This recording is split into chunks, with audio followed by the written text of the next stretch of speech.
Transmission à l'Assemblée nationale pour examen et vote du projet de loi cadre sur la construction et l'habitation. L'initiative de ce texte s'inscrit dans la logique d'améliorer les pratiques en matière de construction et d'habitation dans notre pays, notamment pour corriger les insuffisances relevées au fil du temps. Il vise principalement à édicter les principes généraux permettant d'assurer la qualité, la sécurité et la durabilité des constructions et fixer les règles spécifiques aux bâtiments à usage d'habitation. Prévoir les dispositions permettant de favoriser et de sécuriser les investissements immobiliers en disciplinant les constructeurs et les promoteurs immobiliers, qu'ils soient publics ou privés. Prendre des mesures favorables à la politique du logement social et à la gestion du patrimoine immobilier national. En somme, l'adoption de ce projet de loi ouvrira une nouvelle ère dans le domaine de l'investissement immobilier au Bénin, en ce qu'il rappelle le principe du permis de construire, impose des garanties aux constructeurs et aux promoteurs immobiliers, puis fait du logement social une préoccupation de l'État. Les ministres concernés sont instruits à l'effet d'en soutenir la discussion devant la représentation nationale. Sous ce même chapitre ont été par ailleurs adoptés le décret fixant la liste des autorités et agents publics soumis à l'obligation de déclaration de patrimoine, ainsi que celui portant approbation des statuts modifiés de l'Agence nationale de la maintenance hospitalière, autorisation de déploiement de nouveaux aspirants au métier d'enseignant au ministère des enseignements maternels et primaires.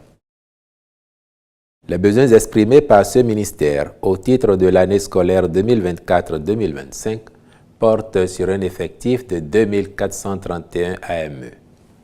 En vue de permettre aux apprenants de nos écoles primaires publiques, où qu'ils se trouvent sur le territoire national, de disposer d'un enseignant par classe, le Conseil a marqué son accord pour le déploiement de ce nombre d'aspirants parmi les 2513 admis au test d'octobre 2022 inscrits dans la base de données. Il s'agit de ceux qui, non encore affectés dans une école, ont marqué leur disponibilité.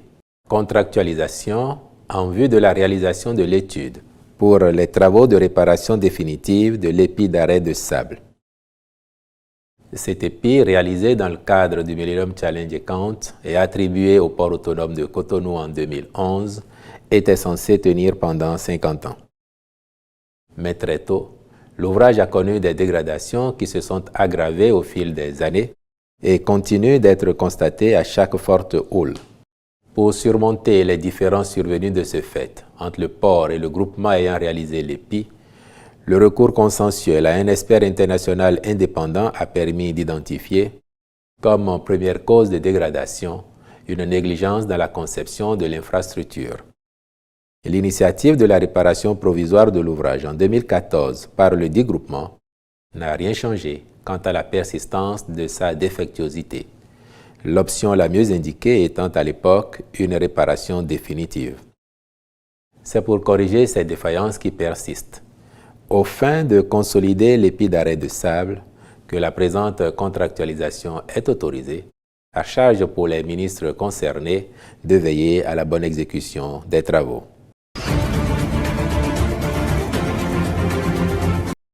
À la suite de sa visite la semaine écoulée à la zone industrielle de Glodjibé, Nicéphore Soglo a reçu ce mardi 10 septembre 2024 à sa résidence à Cotonou Letondjibé Eton, directeur général à la société d'investissement et de promotion de l'industrie CIPI Bénin SA. Nous avons été très heureux, mon équipe et moi, de vous recevoir dans cette zone qui aujourd'hui représente un important dispositif de notre économie.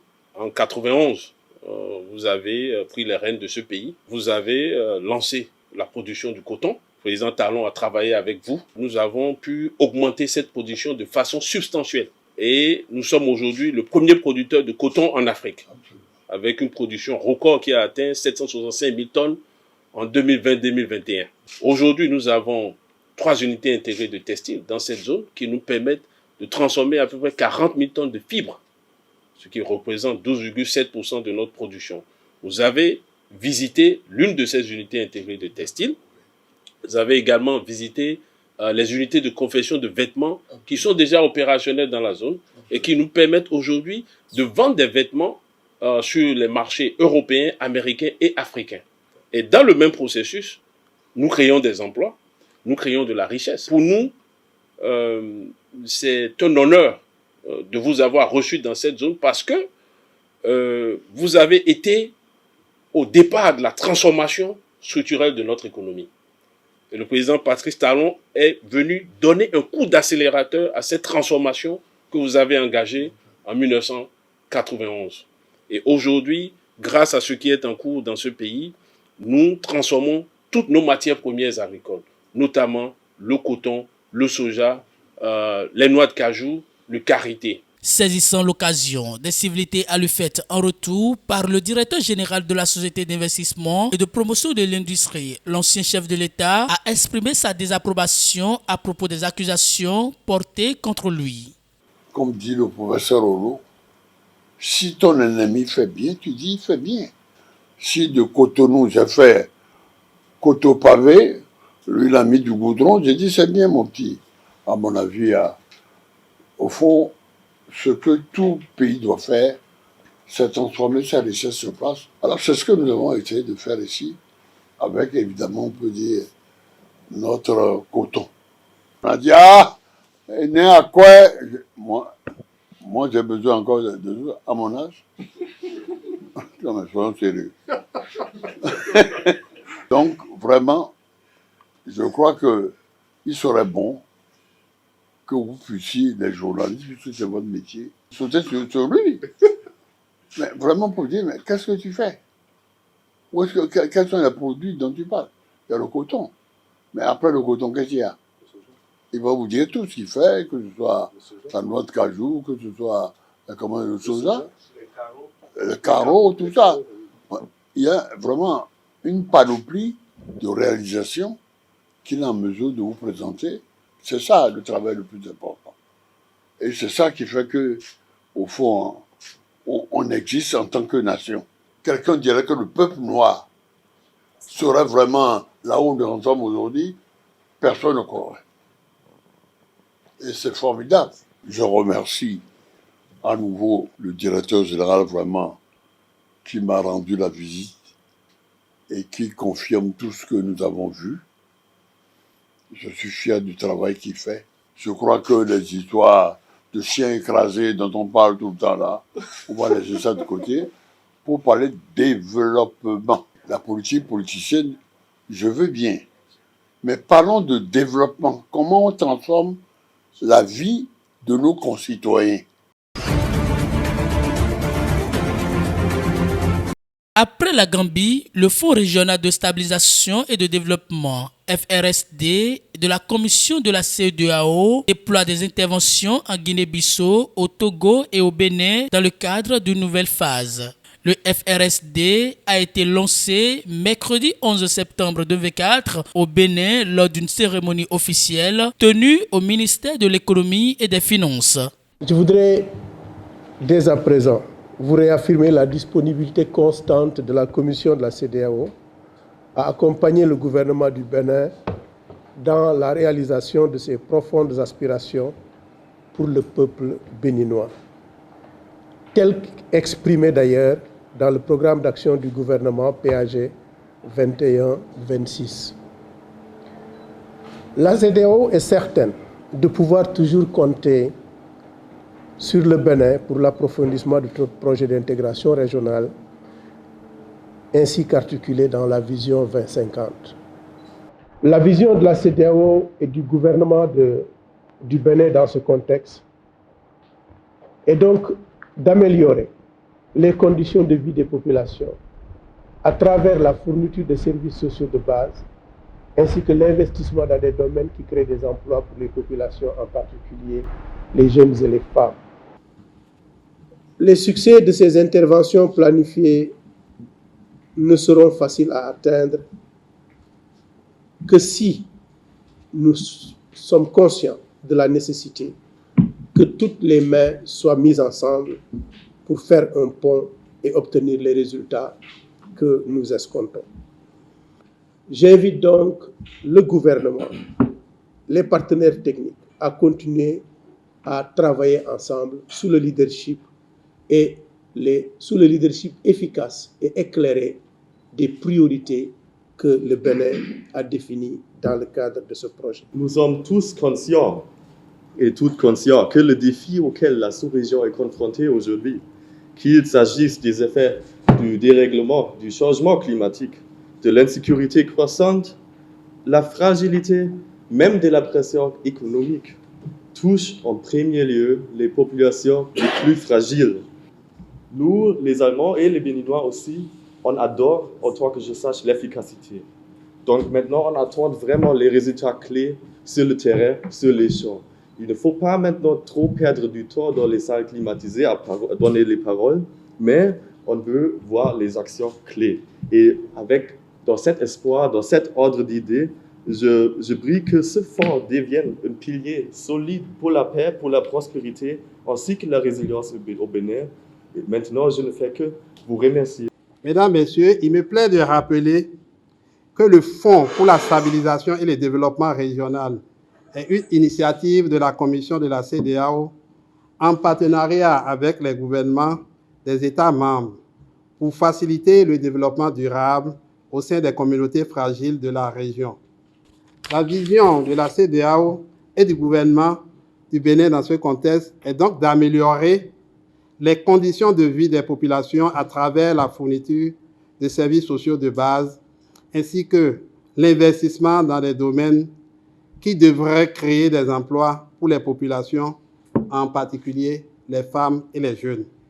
Sur cette note, alors, au nom du gouvernement de la République du Bénin et en particulier au nom du ministre d'État, ministre de l'Économie et des Finances, je voudrais considérer avec vous que le fonds de la CEDEAO pour la stabilisation et le développement régional au Bénin a été dûment lancé. C'était un très bon débat de mon point de vue. À peine le débat fini, Donald Trump considère l'avoir emporté, un avis que ne partagent pas tous les commentateurs. Début du débat, Kamala Harris gagne le pupitre de son adversaire. Celui-ci n'a d'autre choix que de prendre la main qu'elle lui tend. S'ensuivent 90 minutes de duel harpe pendant laquelle la démocrate de 59 ans a attaqué sans relâche son rival de 19 ans, son aîné. Première tension sur le sujet sensible de l'avortement. Devant les propos du candidat républicain, Kamala Harris s'érige en protectrice des droits de femmes. Les femmes enceintes qui veulent mener leur grossesse à terme, qui font une fausse couche, se voient refuser des soins aux urgences parce que les prestataires de soins ont peur d'aller en prison et qu'elles saignent dans une voiture sur le parking. Elles ne voulaient pas de ça, leur mari ne voulait pas de ça. Sur ces thèmes de prédilection, immigration et insécurité, Donald Trump retrouve l'énergie et la fausse information de ses meetings. Ce qu'ils ont fait à notre pays en permettant à ces millions et millions de personnes de venir dans notre pays, et regardez ce qui arrive aux villes partout aux États-Unis. À Springfield, ils mangent les chiens. Ils mangent les chiens. Les gens qui sont entrés, ils mangent les chats. Ils mangent les animaux de compagnie. Les autorités de la ville de Springfield ont bien démenti, mais rien n'est fait. Outrance et contre-vérité restent la marque de fabrique de Donald Trump, comme sur l'inflation. Nous avons une inflation comme très peu de gens n'ont jamais vu auparavant, probablement la pire de l'histoire de notre pays. Elle n'a pas de plan, elle a copié le plan de Biden et c'est juste 4 phrases, comme dans un livre pour enfants. J'ai été élevée comme une enfant de la classe moyenne et je suis en fait la seule personne sur ce plateau à avoir un plan qui a pour but de faire progresser la classe moyenne et les travailleurs américains. Sur l'international, interrogé pour savoir comment il s'y prendrait pour mettre fin au conflit russo-ukraino en moins de 24 heures, comme il l'affirme, Donald Trump s'est montré confus et a plus parlé de Joe Biden que de Vladimir Poutine. Je veux mettre fin à la guerre. Je connais très bien Zelensky et je connais très bien Poutine et il respecte votre président. Ok, il me respecte moi, il ne respecte pas Biden. Vous ne vous présentez pas contre Joe Biden, mais contre moi. Il faut comprendre pourquoi nos alliés européens et nos alliés de l'OTAN sont tellement heureux que vous ne soyez plus président. Parce que sinon Poutine serait à Kiev en ce moment avec les yeux rivés sur le reste de l'Europe. Ce sera probablement l'unique débat entre les deux candidats qui, à la fin, cette fois-ci, ne se sont pas serrés les mains.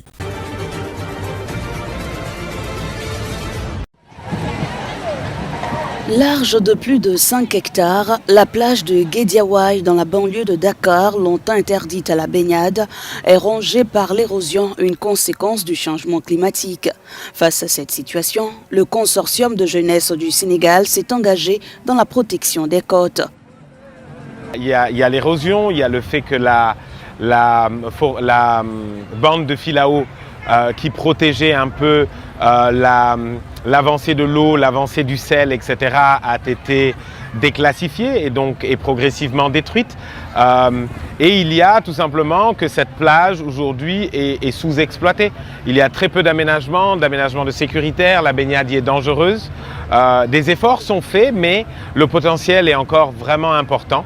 Est énorme et nous essayons justement de pouvoir capitaliser sur ce potentiel-là. Sur les 700 km de littoral sénégalais, 65% sont affectés. Conséquence, on assiste à la réduction des espaces de loisirs, des habitats côtiers et les moyens de subsistance des communautés locales. Get Beach, c'est un programme que nous avons initié il y a 1 an qui vise à revaloriser la plage de Guédiawaye, qui est une des plus belles plages du Sénégal et d'Afrique, en y développant des activités de développement positif pour les jeunes. Des activités culturelles, sportives, environnementales, en y mettant des aménagements légers mais qui permettent aux enfants de pouvoir s'amuser, découvrir des arts, découvrir des sports. 60% du littoral sénégalais est occupé par la population, une population que veut éduquer le consortium de jeunesse du Sénégal à travers ses activités sportives et ludiques.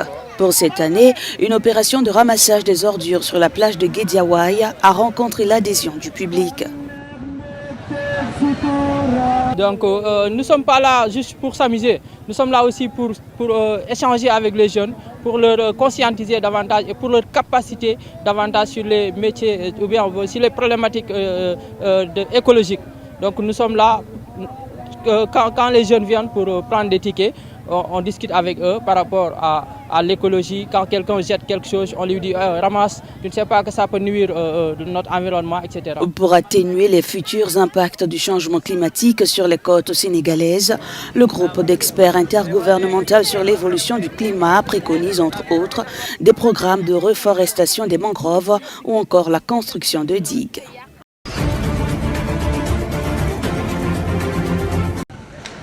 Trois jours après le naufrage qui a frappé un bateau avec plus de 125 personnes à bord au large de la ville de Mbour, les recherches pour trouver des survivants continuent, même si les chances sont quasi nulles. C'est face à la gravité de la situation, la mine serrée, que le président Bassirou Diomaye Faye est arrivé dans la ville de Mbour cette soirée de mercredi. Le constat est clair, la situation devient insoutenable. La nation est en deuil. Et la situation est particulièrement insoutenable. Je voudrais au nom de cette nation, la nation sénégalaise, présenter mes condoléances aux familles éplorées. Ce qui est arrivé ici à Mbour, qui est arrivé quelque peu partout sur les côtes du Sénégal, est le fait des filières de migration qui sont, il faut le dire, dans le trafic d'êtres humains, qui exploitent le désespoir de cette jeunesse et qui leur vendent le rêve d'un avenir meilleur. Si le président accuse les filières de traite humaine au sein de la population, on reproche au nouveau gouvernement d'avoir les priorités ailleurs et non sur la jeunesse sénégalaise qui peine à trouver des emplois. Moussa Diakhaté affirme d'ailleurs avoir tiré la sonnette d'alarme depuis longtemps, mais en vain. Tout flambe au point que notre artisanat qui était en agonie est dans le coma. Cette jeunesse qui n'a plus de perspective continue de plus belle à y aller parce qu'ils avaient promis en promesse de campagne, dès qu'ils seraient au pouvoir, sans délai, ils allaient prendre en compte les préoccupations de ces jeunes. Hélas, ce n'est pas le cas. Jusqu'au moment où je vous parle. Pour le député Moussa Diakhaté, les parents des jeunes ont leur part de responsabilité. Mais aussi, permettez-moi de dire la vérité à ces parents de ces jeunes qui ont cotisé pour faire partir leurs enfants, qui ont à la limite, à un certain moment aussi, participé à tuer leurs propres enfants. La vérité n'a pas de camp. Si près de 40 corps ont été repêchés à ce jour avec 4 survivants, une cinquantaine de personnes selon les sources manquent toujours à l'appel. Les autorités promettent d'agir avec force. Le gouvernement est en train de combattre le phénomène. Et pour dire aussi que le gouvernement continuera à traquer ces vendeurs d'illusions, ces marchands de la mort, jusqu'à leur dernier retranchement. L'instant est donc au recueillement dans ce quartier de Bourg qui a vu périr plus d'une dizaine de ces jeunes. Le Sénégal vit l'une de ses pires crises migratoires depuis quelques années.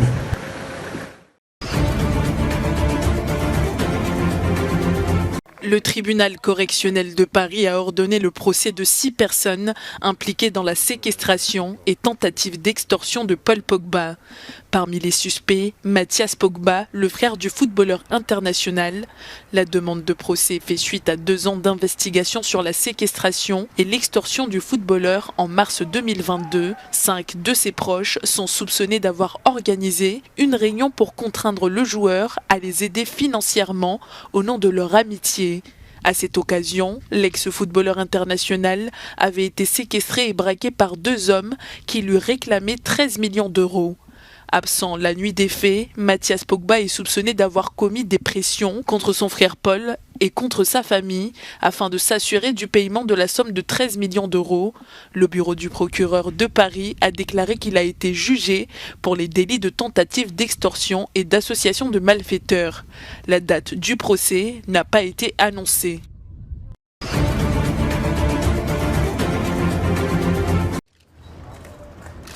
Le président iranien récemment élu Massoud Pezeshkian effectue sa première visite officielle à l'étranger avec un séjour de 3 jours en Irak. En répondant à l'invitation du premier ministre irakien Mohammad Shia al-Soudani, le chef de l'État irakien cherche à renforcer les liens entre les 2 pays. Cette volonté de rapprochement entre Téhéran et Bagdad intervient alors que les tensions régionales entraînent de plus en plus les 2 nations dans la mêlée qui s'élargit au Moyen-Orient. Depuis l'invasion de l'Irak par les États-Unis en 2003 notamment, qui a renversé le dictateur Saddam Hussein, l'Iran considère que ses relations avec l'Irak sont cruciales pour des raisons économiques, politiques et religieuses. Bagdad, quant à lui, tente d'équilibrer ses relations avec Téhéran, qui soutient de puissantes milices chiites dans le pays, ainsi qu'avec les États-Unis, qui maintiennent une force de 2500 soldats en Irak dans le cadre de la lutte contre les vestiges du groupe extrémiste État islamique, autrefois dominant.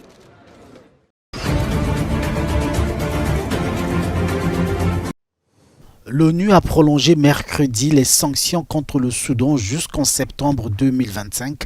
La mesure concerne aussi les sanctions dites ciblées visant des individus et l'embargo sur les armes. Ce renouvellement intervient dans un contexte de guerre entre l'armée et les paramilitaires.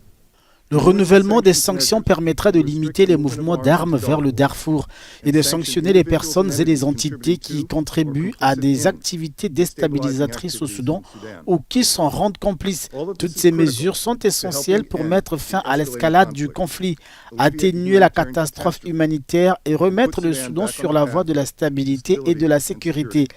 Les États-Unis restent engagés auprès du peuple soudanais et continueront à travailler en étroite collaboration avec le pays et les parties prenantes afin de faciliter la paix dans le pays et la région. Une paix mise à mal depuis avril 2023 pour les autorités soudanaises. Le responsable est connu. La guerre que nous vivons est le résultat du soutien des Émirats arabes unis aux milices qui commettent de crimes contre l'humanité et de crimes de guerre au Darfour. Une guerre qui a déjà coûté la vie à des milliers de personnes et plongé la moitié de la population dans une insécurité alimentaire aiguë.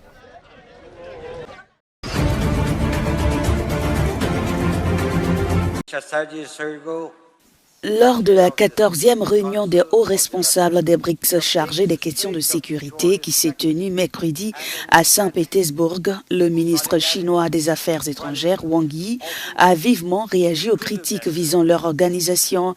Il a exhorté les pays membres à renforcer leur unité.